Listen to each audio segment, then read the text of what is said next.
কি জন্য আপনারা কি দেখছে না দেখে নাই? কার দেখছে? নবী দেখছে।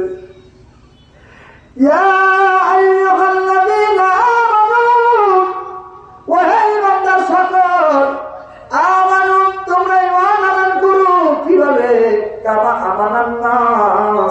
আমার নবীর সাহাবীরা যেভাবে ঈমান আনয়ন করেছে। আল্লাহু আকবার। নবী দেখা এমন একটা দেখে বন্ধু, যে ব্যক্তি নবীরে একবার দেখিয়া ফেলে দুনিয়ার সমস্ত স্বাদ তার জন্য চলিয়া যায়, দুনিয়ার কোন মোহ তাকে ধরতে পারে না। বেলাল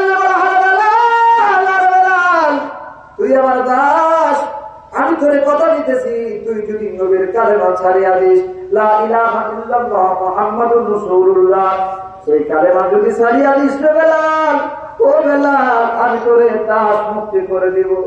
বেলাল বলেছিল, তুমি যদি তামাম পৃথিবীটা আমার হাতের মধ্যে তুলিয়া দাও, আর হাতে কালেমা, আমি আমার নবীর কালেমা ধরবো, আমি আমার আল্লাহ রাব্বুল আলামিনকে বলবো না। জোরে জোরে বলেন না আল্লাহু আকবার। বেলালের জবাব থেকে একটা শব্দ বেরোতেছিল, নবীর প্রেমে, নবীর প্রেমে। নবী দেখাতে কত সাপ, নবীরে দেখা দেখা বেলাল গায়ের চামড়া উঠে যাচ্ছিল, একবারের জন্য উহু করে নাই, শুধু বলেছে আহাত। জিহ্বা ফোঁটা করে ফেলছে। জিহ্বা ফোঁটা করার কারণে নবীজির প্রথম মুয়াজ্জিন বেলাল রাদিয়াল্লাহু তাআলা যখন মসজিদে নববীতে আযান দিত, আশহাদু আন্না মুহাম্মাদুর রাসূলুল্লাহ, আশহাদু আল্লাহর জায়গায় আশহাদু আন্নার জায়গায় আশহাদু বলতো, আশহাদু বলতো, আশহাদু বলতে পারত না, জিহ্বা ফোঁটার কারণে চুপ হয়ে গেছিল। অথচ নবীর মসজিদ, প্রথম মসজিদ যার আযানের মাধ্যমে আশহাদুর কার্যক্রম শুরু হয়। আল্লাহু বলবেন আল্লাহু আকবার। একবার নবীর সাহাবীদের মধ্যে খানা বসা চলতেছিল রে বাজার। পাহাড়ে বেলাল আযান দেয়, বেলালের আযান সহি শুদ্ধ হয় না। বেলাল আশহাদু আন্না বলতে পারে না, বেলাল আশহাদু আল্লাহ বলতে পারে না। আমার নবী জানে কি জানে না? জোরে কথা জানে কি জানে? আমার আল্লাহ জানে কি জানে না? আমার নবী যাহা করে, আমার নবী যাহা বলে, ইন হুয়া ইল্লা ইউহা ইলাইয়া, সবকিছু আল্লাহ পাকের ওহী। আমার আল্লাহ তাআলা বলে দিলেন, হাবিব আপনি একটা কথা যদি বানায় বলতেন, আমি আপনার কণ্ঠস্বর করে দিতাম। জোরে বলেন আল্লাহু আকবার। তার মানে বোঝা গেল, যত ডিসিশন আছে, যত সিদ্ধান্ত আসবে, যত কথা বলবেন নবীজি, সব কথা হাকিকতে আমার আল্লাহ কথা বলে সুবহানাল্লাহ। অর্থাৎ নবীর কথাই আল্লাহর কথা, নবীর সিদ্ধান্তই আল্লাহর সিদ্ধান্ত। নবীর সিদ্ধান্তের উপরে যারা আমল করবে, নবীর সিদ্ধান্তের উপরে যারা কথা বলবে, বুঝতে হবে তারা নবীর উম্মত নয়, তারা আব্দুল হাদ্দাদের কাছে নিয়ে চলা। ঠিক কিনা বলেন না? তারা মুসলমান হতে পারে না। মুসলমান হওয়ার পূর্ব শর্ত হচ্ছে আমানতু বিল্লাহি ওয়া রাসূলিহি। কথা বলে ঠিক না? আপনি ঈমান আনতে তারপরে আল্লাহর উপরে, এরপর কার উপরে? নবীর উপরে। হায় হায় হায়, আপনি আল্লাহকে ঈমান আনলে, আল্লাহ তো বলে দিলেন আমার দরকার নাই, আতিউল্লাহ, আমার যদি অনুসরণ করতে চাও, ও আতিউর রাসূল। এখানে আল্লাহ রাসূলের কথা বলার দরকার ছিল না বন্ধু। ও বাবা, আল্লাহ সঙ্গে সঙ্গে বলে দিল, মাইয়ুতিউল্লাহ ওয়া রাসূলাহু, যে ব্যক্তি আমি আল্লাহকে অনুসরণ করে, আমার রাসূলকে অনুসরণ করে, সেটা আমি আল্লাহকে অনুসরণ করব। একসাথে বলেন আল্লাহু আকবার। অনুসরণ করতে হবে রাসূলকে করে, অনুকরণ করতে হবে রাসূলকে করে। ভালো যদি বাঁচতে হয় নবীকে বাসে, আল্লাহকে ভালোবাসা হয়ে যাবে।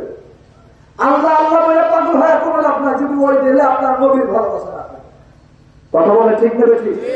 পৃথিবীর যে ধর্মের ভিতরে যান না কেন, তাদেরকে যদি আপনি পার্সোনালি একটু গোপনে প্রশ্ন করেন, ভাই সত্যি করে বলেন তো সৃষ্টিগত যে একজন আছে আপনাকে বিশ্বাস করেন? সবাই প্রশ্নের উত্তর দিলে হ্যাঁ বিশ্বাস করি। কথা সত্য না মিথ্যা? আপনারা একটু জবাব করে বলেন, সত্য না মিথ্যা?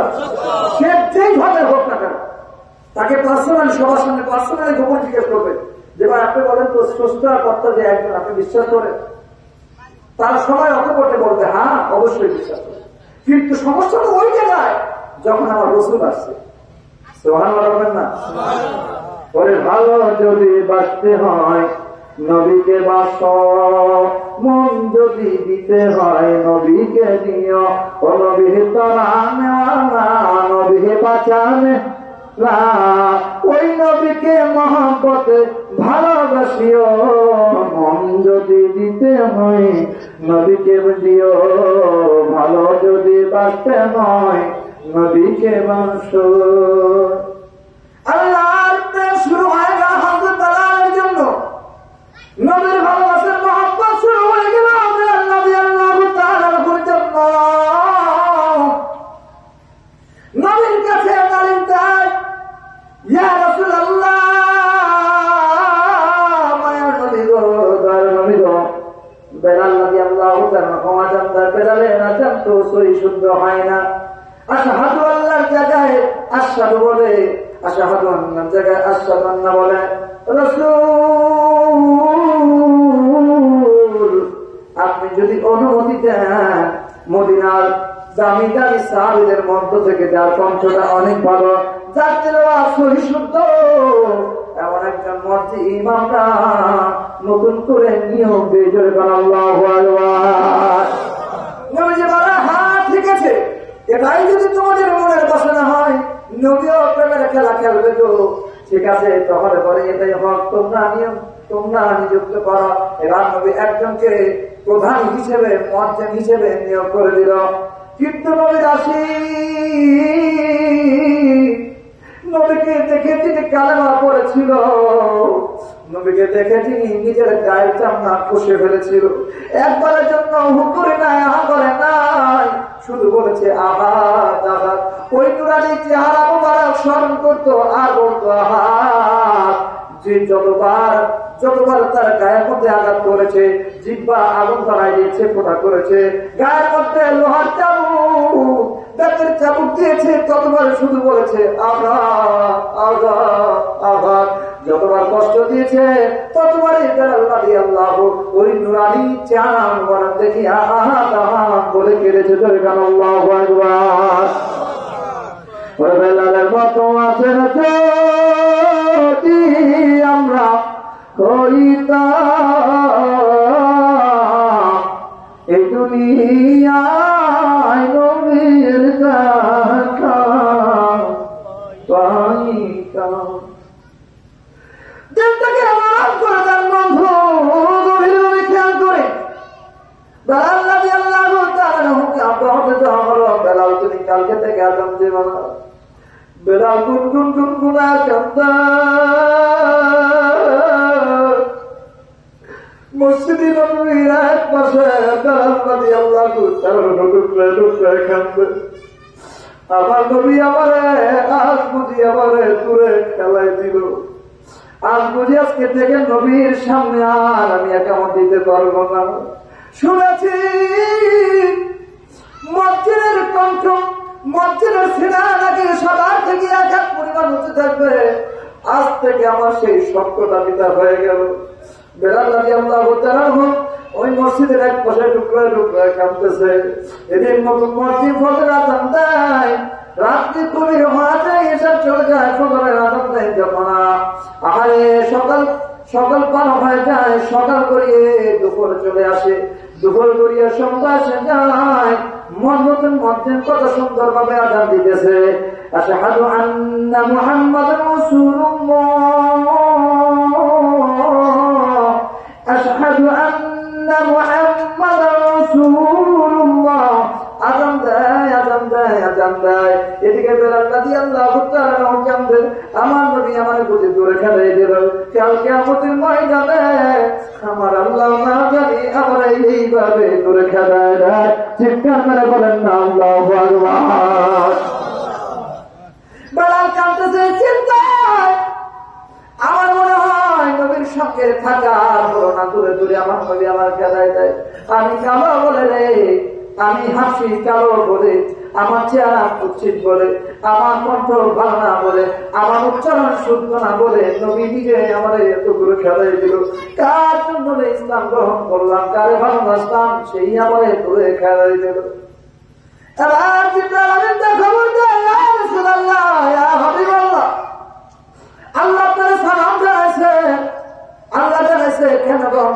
আজান হয় নাই, আরশ আজিমের সমস্ত কর্মকাণ্ড বন্ধ হয়ে রয়েছে। নবী বলে, হায় হায়, কি বলো জিবরাইল, আজান তো দেওয়া হয়েছে, নামাজও হয়েছে না, নবী না, আজান হয় নাই, আল্লাহ আপনাকে সালাম দিয়েছে, আজান হয় নাই। ইয়া রাসূলুল্লাহ, ইয়া হাবিবাল্লাহ, আবার আল্লাহ আপনাকে সালাম দিয়েছে। হ্যাঁ জিবরাইল, বলো কেন?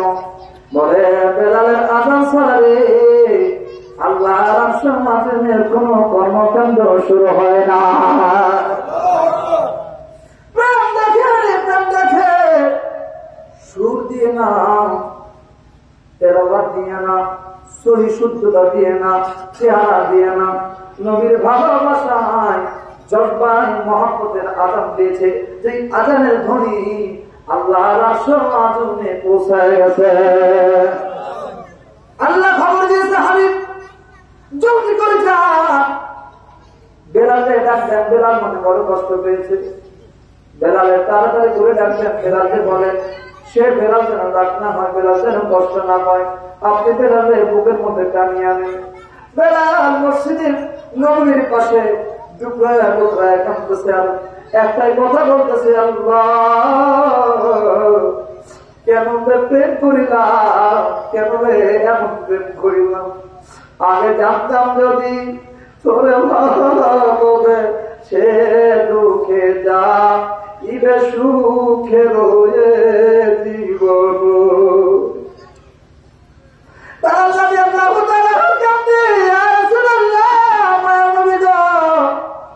আগে যদি জানতাম আপনার সঙ্গে প্রেম করে এত কষ্ট, বিরহ বেদনা নবী জীবনের প্রেম করতেন না।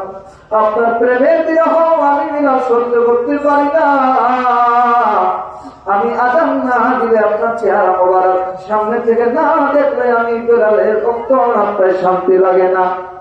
বেলাল এবারে টুকরে টুকরে কাঁদতেছে, নবী পেছন থেকে বেলালে যায় করছে, ও বেলাল কষ্ট পেয়েছ, কষ্ট পেয়েছ, আসো বেলাল আমার বুকের মধ্যে আয়, আমার বুকের মধ্যে আয়, আসতে থাকে বেলাল যতদিন পর্যন্ত আল্লাহ তোমার বাসায় রাখবে, তুমি আমার মসজিদের প্রধান হিসেবে আজান দিবা। ওরে ভালো যদি বাসতে হয় নবীকে বাসো, মন যদি দিতে হয় নবীকে দিও। এমন একজন নবী ভাই, যে নবীর আপনাকে একবার স্মরণ করে আমার নবী সঙ্গে সঙ্গে ওই উম্মতের সারা দিয়ে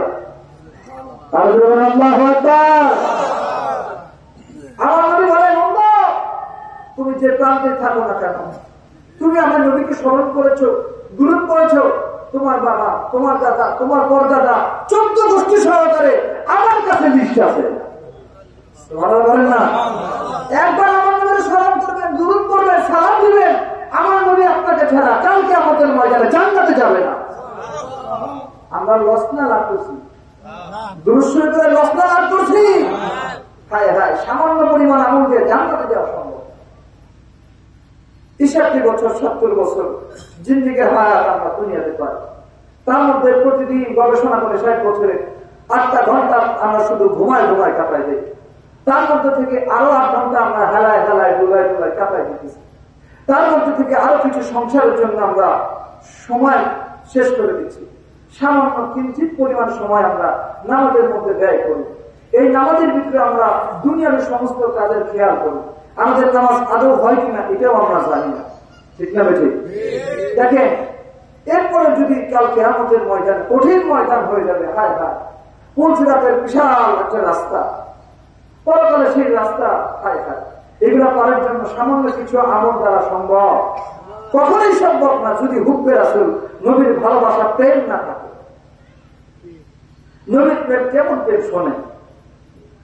বেলাল রাদিয়াল্লাহু তাআলা আযান দিতেন, নবীর দেখে আযান দিতেন। নবীরে যখন নবী হাজির হতো, বেলাল রাদিয়াল্লাহু তাআলা নবীর দিকে তাকায়া আশহাদু আন্না মুহাম্মাদুর রাসূলুল্লাহ বলে আযান দিতেন। আরে আমার নবীজি শরীয়তে চলে গেলেন, দুনিয়া থেকে ইন্তেকাল করলেন, মদিনায় কান্নার রোল করে গেল,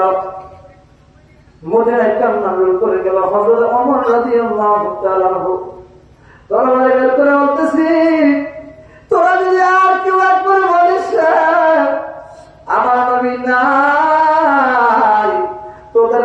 থেকে ধরটাকে আমি আলাদা করে ফেলবো।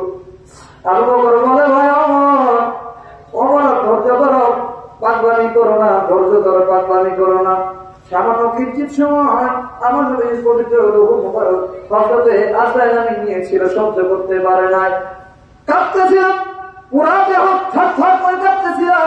আল্লাহ দরবারে দরখাস্ত করেছিল, আল্লাহ আমি পারবো না, এই রূহের পাওয়ার আমি বহন করে নিতে পারতেছি না। আল্লাহ তাড়াতাড়ি করে বলো এই রূহটা আমি কোন জায়গায় রাখবো।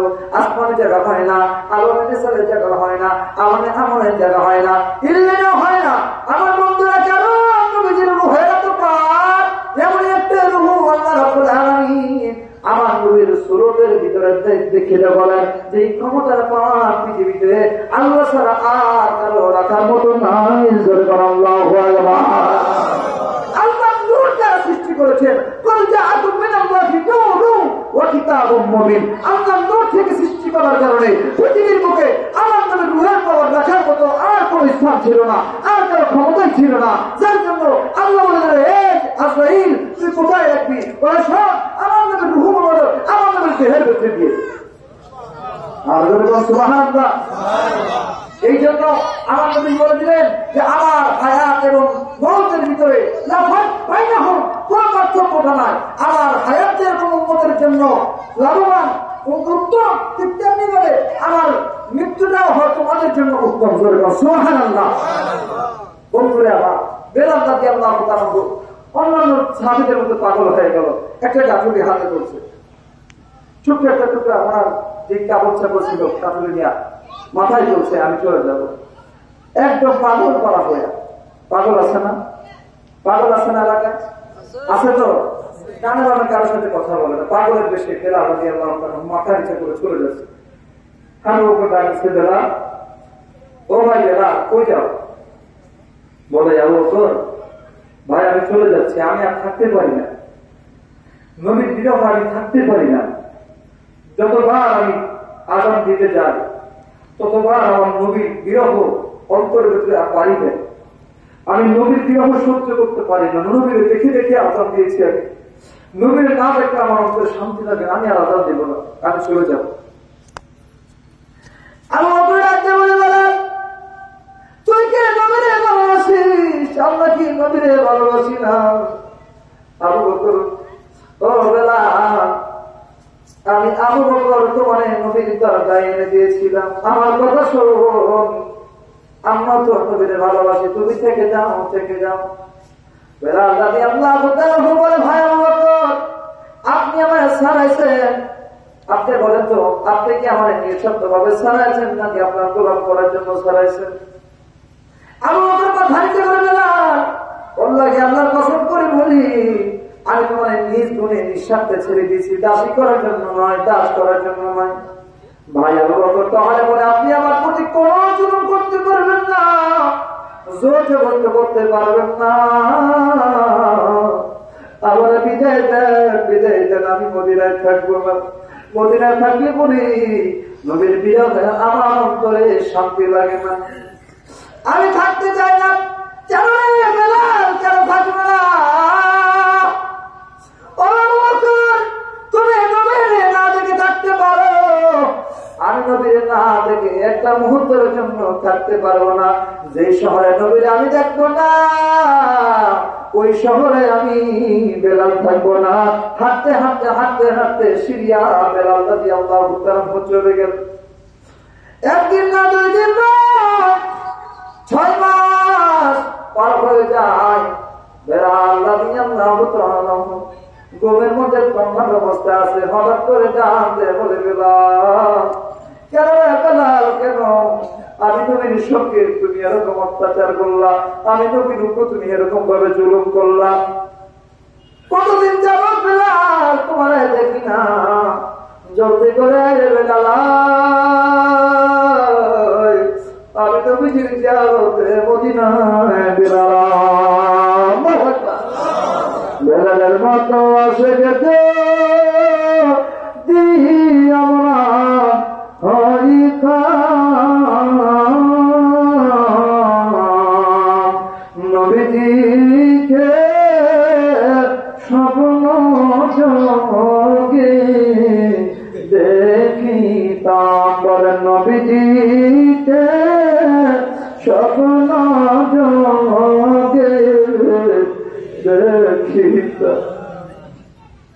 বলেন নবী আল্লাহু তাআলা বললেন আপনি উঠে গেছেন ইয়া রাসূলুল্লাহ, উমজুর হালানা ইয়া রাহমাতাল লিল আলামিন। তাকায় দেখে নবীকে আমি আসতেছি। বেলাল রাদিয়াল্লাহু তাআলা সিরিয়া থেকে রওনা হয়ে যায়। আস্তে আস্তে গভীর রজনী তাহাজ্জুদের রক্ত হয়ে গেল। নবীজি তখন রওজা মোবারক কাফের জানি দ্বারা ঘিরে রাখা হয়েছিল। কাফের জানি মোবারক ধরে টুকরা টুকরা কাঁদতেছে। নতুন মসজিদ আযান দিবে, মসজিদে নববীতে হাজির হয়ে গেল। দেখে কে যেন কান্নাকাটি করে, রাখতে বলে কে তুমি? এত রাত্রে কে তুমি কান্নাকাটি করো নবীজির রওজার সামনে? এখন একজন হাজি আছে যারা নবীজির রওজা শরীফে কান্নাকাটি করার জন্য যায়, নবীজির রওজা শরীফ জিয়ারত করার জন্য যায়। আর একদল মুনাফিকের বাচ্চা, বেঈমানের বাচ্চারা তারা বলে সুকান সুকান ইয়া হাদিয়াল বেদা, ইয়া হাদিয়াল বেদা, সুকান সুকান, শুরু হয়ে যাও শুরু হয়ে যাও। এটা হলো বেদা বেদা বেদা, শুরু কর নাউযুবিল্লাহ। নবী আছে, নবীর পাগল যারা নবীর জিয়ারত করবে, ঠিক কিনা বলে? নবীর যারা পাগল তারা হলো বেলালের আসে নবীর জিয়ারত আমরা করার জন্য রাজি আছি না নাই? হাতরা বলেন রাজি আছি না নাই? ও ভাই, মক্কায় দৌড়ান, মদিনায় দৌড়ান, যত জায়গায় যান না কেন রে বন্ধু, কিন্তু নবীর রওজা শরীফ জিয়ারত যদি না করেন আপনার মক্তব্য হাজির হবে না। কেননা নবী বলেন মান জানা কবরে ওয়াজাবাত লাহু শাফাআতে, যেই ব্যক্তি শুধুমাত্র মান জানা কবরে আমি নবীর রওজা শরীফের উদ্দেশ্যে জিয়ারত করতে আসলো, ওয়াজাবাত লাহু শাফাআতি, কাল কিয়ামতের ময়দানে আমি নবী তাদের জন্য শাফাআত করা ওয়াজিব হয়ে যায়। কত বড় একটা হাদিস মুবারক, ছোট্ট করে রওজা শরীফের উপরে গেটে লেখা আছে। আমার দেশের কত আব্দুল ওয়াহাব মসজিদ দাঁড়ায় না, আব্দুল ওয়াহাব মসজিদ। আমরা যাদেরকে ওয়াহাবি বলি, কোন কওমিকে ওয়াহাবি বলি না, কোন তাবলীগকে ওয়াহাবি বলি না, কোন দেওবন্দকে ওয়াহাবি বলি না, কোন জামাতকে ওয়াহাবি বলি না। ওয়াহাবি হচ্ছে আব্দুল ওয়াহাব মসজিদ আকীদা যারা পোষণ করে। আমার কথা বুঝতে পারছেন দাদা?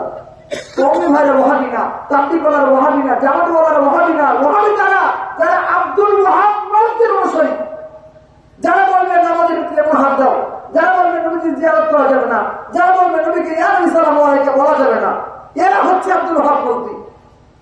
যে ঘড়ির কাঁচা হইয়া বাংলাদেশের ফিতনা লাগাই দিয়েছে, যাতে বড় বড় আলেম তখনকার সময় যাকে বয়কট করেছে, ওই লোকের ফতোয়া বাংলাদেশে কিছু নামদারি আলেম তারা ছড়ায় দিয়া আমাদের ভিতরে ডিভাইড করে দিচ্ছে। সাবধান, যার ভিতরে একজন নবীর প্রেম নাই, নবীর গুস্তাখি আছে, অর্থাৎ এমন কথা বলে যে কথার মাধ্যমে নবীর ভিতরে আঘাত লাগে, নবীর এসকে আঘাত লাগে, সম্মানে আঘাত লাগে, বুঝতে হবে এটা হচ্ছে আব্দুল ওয়াহাব মসজিদ। এই সমস্ত বক্তাকে সাবধান, এই সমস্ত